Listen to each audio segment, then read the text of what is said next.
Hello aspirants. तो जैसा कि हमने देखा था, हमने पिछली क्लास में लाइट और डार्क पार्ट दो डिवीजन किए थे।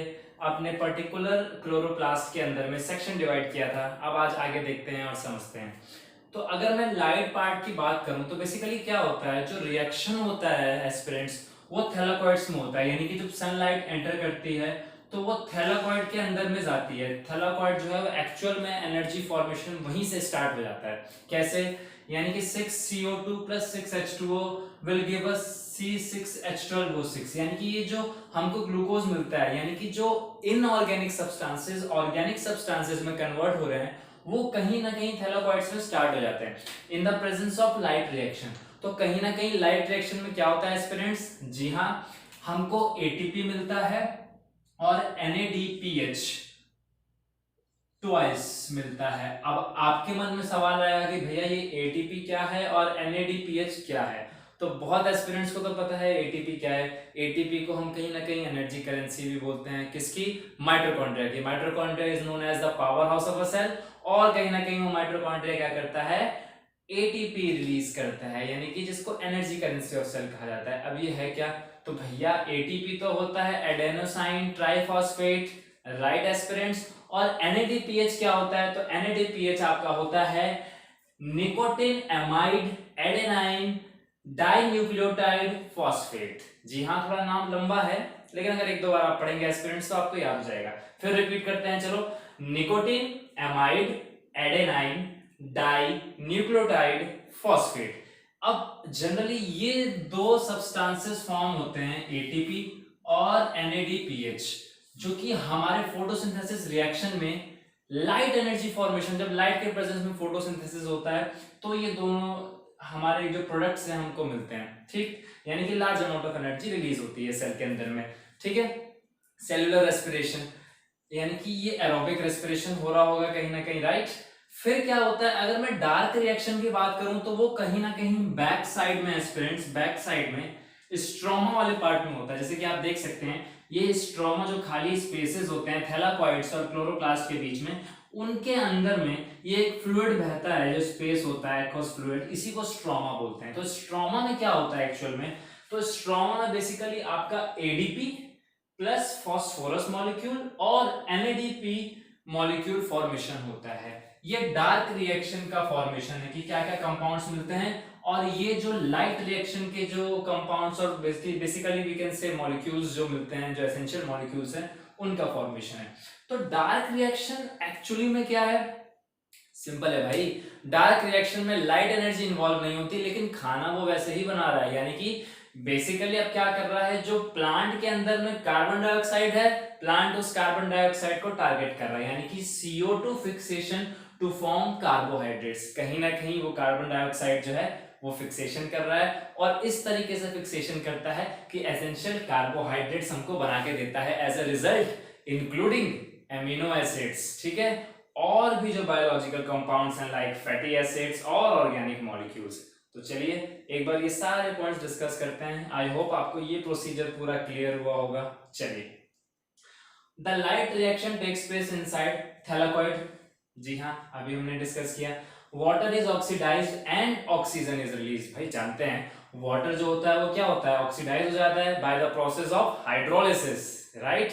तो वाटर ऑक्सीडाइज हुआ एंड ऑक्सीजन कहीं ना कहीं रिलीज होता है during the process of photosynthesis. फिर हमने देखा जो इलेक्ट्रॉन्स होते हैं जो कि फ्रीड, यानी कि जनरली जो वाटर मॉलिक्यूल से हाइड्रोलिसिस प्रोसेस के दौरान जो वाटर मॉलिक्यूल से इलेक्ट्रॉन्स टूट के बाहर निकलते हैं, वो जनरली अपना रास्ता किधर की तरफ मूव करते हैं? वो ट्रांसफर कर देते हैं एटीपी एंड NADPH तक। यानी कि the electrons that freed from the water are transferred to ATP and NADPH, और उस पर्टिकुलर एटीपी और NADPH मॉलिक्यूल पे जाके वो इलेक्ट्रॉन्स चिपक जाते हैं। ठीक है, फिर हमने क्या देखा? हमने देखा एटीपी की फुल फॉर्म पता ही आपको क्या होती है, एडेनोसाइन ट्राइफॉस्फेट, और अगर ADP है तो एडेनोसाइन डाइफॉस्फेट। बेसिकली इसमें डिफरेंस क्या है? यानी कि जब एडीपी के साथ में, जब एडीपी के साथ में कोई भी फास्फोरस का एटम, यानी कि इनऑर्गेनिक फास्फोरस जब रिएक्ट करेगा तो ये एटीपी फॉर्मेशन करेगा।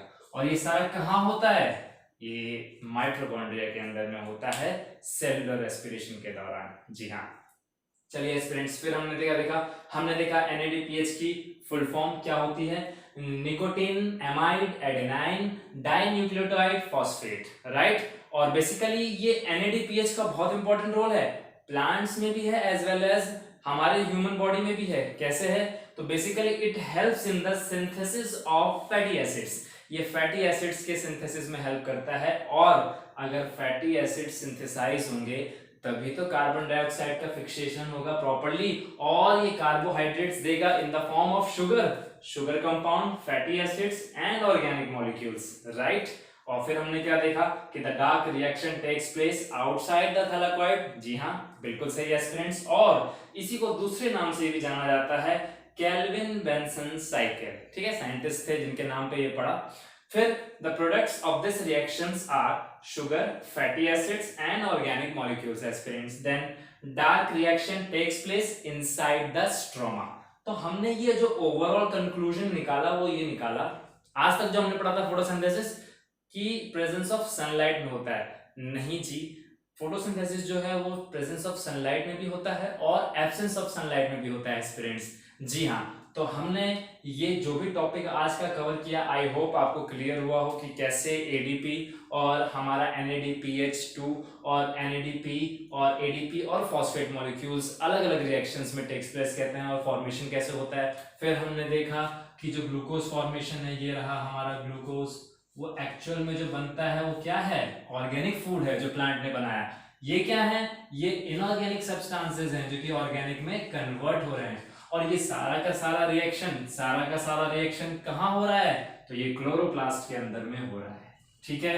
फिर हमने देखा कि गार्ड सेल्स क्या होते हैं, ओपनिंग और क्लोजिंग में हेल्प करते हैं, किसके, जो भी स्टोमेटा होते हैं, राइट। और स्टोमेटा किस में हेल्प करते हैं, तो ट्रांसपिरेशन यानी कि वाटर लॉस में और एक्सचेंज ऑफ गैसेस में हेल्प करते हैं। ट्रांसपिरेशन में कैसे, फॉर एग्जांपल गर्मियों का टाइम है भाई, और लीफ रूट से हम जाइल जो बेसिकली जो कैपिलरी एक्शन होता है उससे रूट से क्या है, जो वाटर है ऊपर की तरफ जाता है प्लांट में, राइट एस्पिरेंट्स। तो मान लो अब किसी पर्टिकुलर लीफ में जहां पे रिक्वायरमेंट थी वाटर की, तो वहां तक वो वाटर गया ट्रांसफर करके बाय कैपिलरी एक्शन।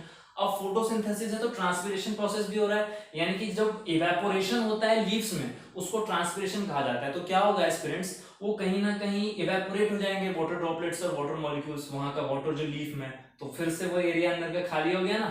फिर से जो रूट से प्रेशर लगेगा, अपरूट प्रेशर, यानी कि जो जाइलम है जो हेल्प करता है वाटर और मिनरल ट्रांसपोर्ट करने में, ठीक है, और फ्लोएम क्या ट्रांसफर करता है, फूड। तो वो जाइलम जो है जो प्रेशर लगाएगा, तो वो जो प्रेशर होगा रूट प्रेशर ऊपर की तरफ, उसमें एटीपी भी रिलीज होती है, ध्यान रखिएगा। तो वो कहीं ना कहीं जो वो खाली स्पेस क्रिएट हो गया, वर्ड क्रिएट हो गया, वहां पे वो वाटर चला जाएगा। तो बेसिकली गार्ड सेल्स और स्टोमेटा के कॉम्बिनेशन से ही ये पॉसिबल हो पाता है। तो आपने देखा कि फोटोसिंथेसिस एक्चुअल में पूरा प्रोसीजर क्या है, ठीक है। चलिए, thanks for joining aspirants Mantra, have a great day.